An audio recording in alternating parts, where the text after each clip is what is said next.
स्वतंत्रता के कुछ ही समय बाद भारत में बूथ कैप्चरिंग का इवेंट प्रकाश में आ गया। याद कीजिए 1957 बेगूसराय का मटिहानी विधानसभा क्षेत्र बूथ कैप्चरिंग का पहला उदाहरण पेश करता है।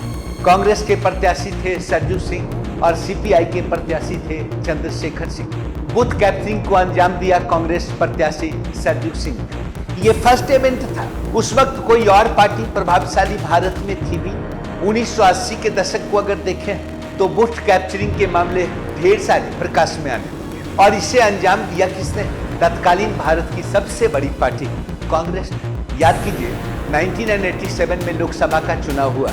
अमेठी से राजीव गांधी खड़े और राजीव गांधी के अपोनेंट हुआ करते थे राजमोहन गांधी, महात्मा गांधी के पौत्र। उन्होंने आरोप लगाया था राजीव गांधी पर चुनाव में धांधली का।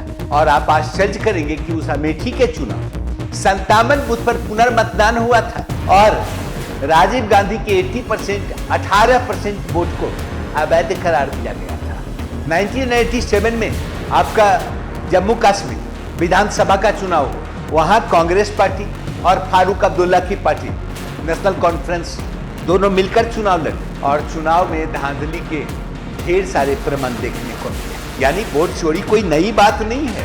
बूथ लूट, बूथ कैप्चरिंग, बूथ मैनेजमेंट के नाम पर इसका इतिहास काफी पुराना है और 1990 के दशक में बिहार, उत्तर प्रदेश, केरला इत्यादि में तो बूथ कैप्चरिंग का आम बात हो गई। कई नेताओं की सरकार बूथ कैप्चरिंग के बलबूते ही बनती रही। अगर हम बिहार की बात करें 1990 के दशक में, याद कीजिए 1995 में चुनाव हुआ था। बिहार में बूथ कैप्चरिंग को बड़े पैमाने पर अंजाम दिया गया। 1668 बूथ पर पुनर्मतदान हुआ था।